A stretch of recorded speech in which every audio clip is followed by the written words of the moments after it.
Yasin Kittur ಸಾರಥ್ಯದ hi Malaprabha YouTube ಚಾನಲ್ಗೆ ಸ್ವಾಗತ. ನಾನು ತ್ರಿವೇಣಿ ಬಡಿಗೇರ್. ಬೈಲಹೊಂಗಲ ತಾಲೂಕಿನ ಮಲ್ಲಮ್ಮನ ಬೆಳವಡಿ ಗ್ರಾಮದಲ್ಲಿ ಶಿವಶರಣ ಬಸವಣ್ಣನವರ ಜಯಂತ್ಯೋತ್ಸವ ಕಾರ್ಯಕ್ರಮ ಜರುಗಿತು.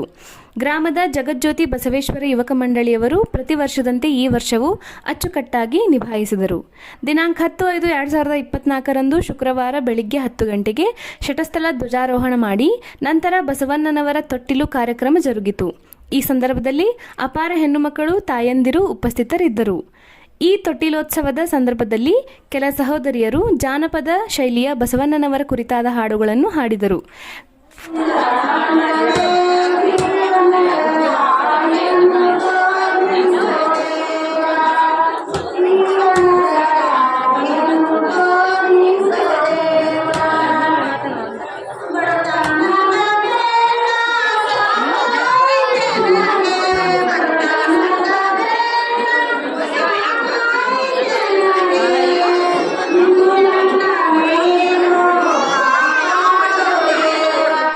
ಗ್ರಾಮದ ಶ್ರೀಗಳಿಂದ ಪೂಜಾ ಕಾರ್ಯಕ್ರಮಗಳು ನಡೆಯಿತು. ನಂತರ ಅನ್ನಪ್ರಸಾದ ಸೇವೆ ನಡೆಯಿತು. ಹಿಂದೂ ಮುಸ್ಲಿಂ ಭಾವೈಕ್ಯತೆಯ ತವರೂರಾದ ಮಲ್ಲಮ್ಮನ ಬೆಳವಡಿಯಲ್ಲಿ ಪ್ರತಿ ವರ್ಷದ ಈ ಸಂಪ್ರದಾಯ ಶ್ಲಾಘನೀಯ. ಬಸವ ಯುವಕ ಮಂಡಳದ ಸದಸ್ಯರು ಇದರಲ್ಲಿ ಸಕ್ರಿಯವಾಗಿ ಭಾಗವಹಿಸಿದ್ದು ಹೆಮ್ಮೆಯ ಸಂಗತಿ. ನಂತರ ಗ್ರಾಮದ ಗಲ್ಲಿಗಳಲ್ಲಿ ಎತ್ತುಗಳ ಮೆರವಣಿಗೆ ಜರುಗಿತು. ಇದರಲ್ಲಿ ಭಾಗವಹಿಸಿದ ಎಲ್ಲ ಎತ್ತುಗಳ ಮಾಲೀಕರಿಗೆ ಬಹುಮಾನ ರೂಪದಲ್ಲಿ ವಸ್ತುಗಳನ್ನು ಯುವಕ ಮಂಡಳದವರು ನೀಡಿದರು.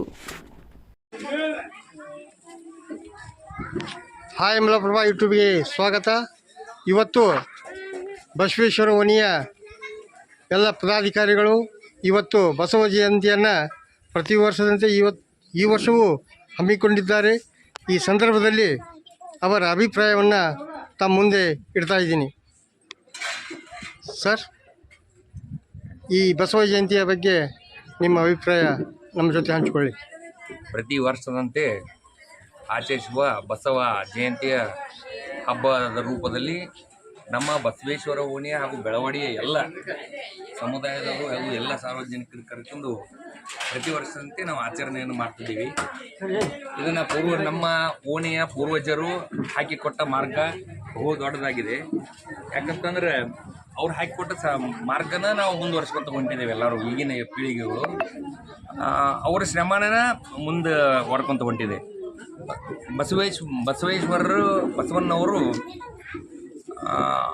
ಮೊದಲಿನ ಶತಮಾನದಲ್ಲಿ ಜಾತಿ ಮತ ಪಂಥ ಎಲ್ಲನ ಒಗ್ಗೂಡಿಸಿ ಹೋಗುವುದಂದೇ ಅವರ ನಿರ್ಧಾರವಾಗಿತ್ತು. ಆ ರೀತಿಯಾಗಿ ಮುಂದೆ ತೆಗೆದುಕೊಂಡು ಬಂದರು. ಅದೇ ರೀತಿಯಾಗಿ ಮುಂದಿನ ದಿನಮಾನದಾಗೂ ನಾವು ಎಲ್ಲರೂ ಹೋಗೋಣ ಅಂತ ಹೇಳ್ತಾ, ಮತ್ತು ಸಂಜೆಯ ಕಾರ್ಯಕ್ರಮ ಈಗ ಪ್ರತಿ ವರ್ಷದಂತೆ ಊಟದ ಇದಿರ್ತದೆ, ಉಡಿ ತುಂಬೋ ಕಾರ್ಯಕ್ರಮ ಇರ್ತದೆ.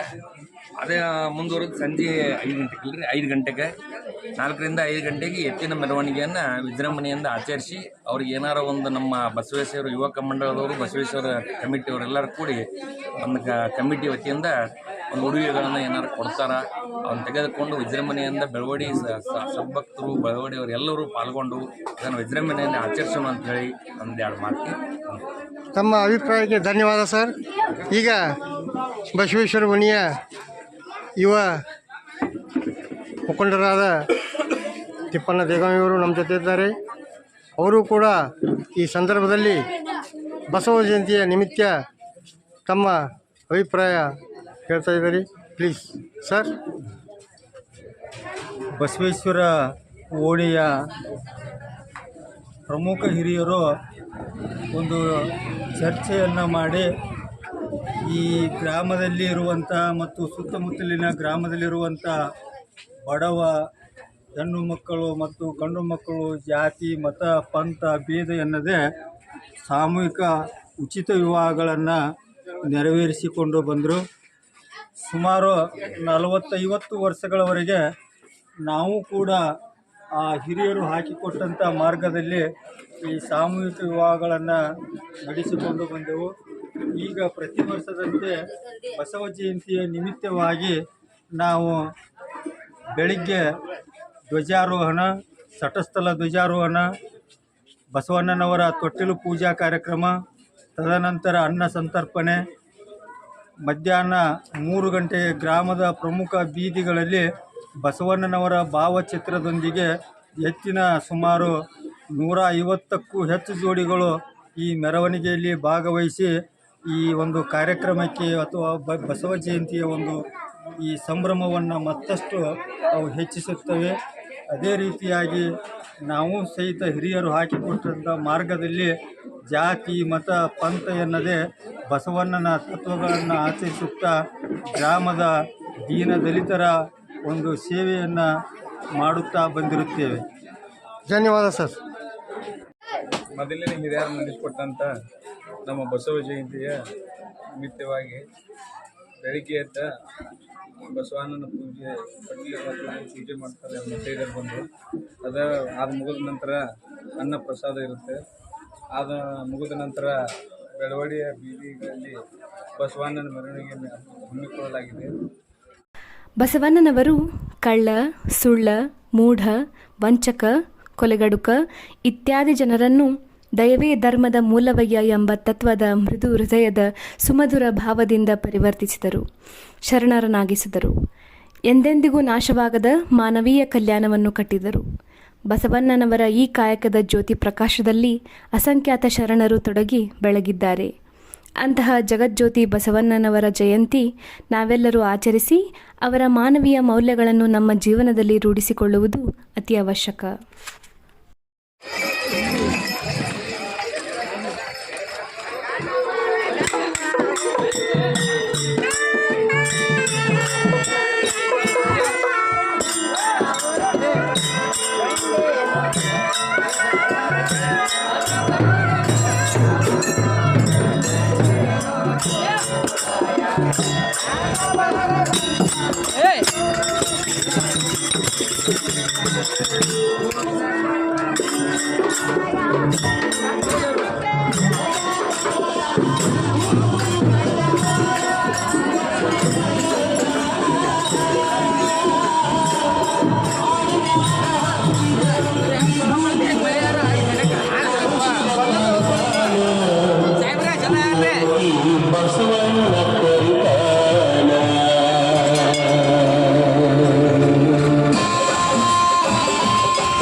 ಸರ್ವರಿಗೂ ನಮ್ಮ ಹಾಯ್ ಮಲಪ್ರಭಾ ಬಳಗದಿಂದ ಬಸವ ಜಯಂತಿಯ ಶುಭಕಾಮನೆ.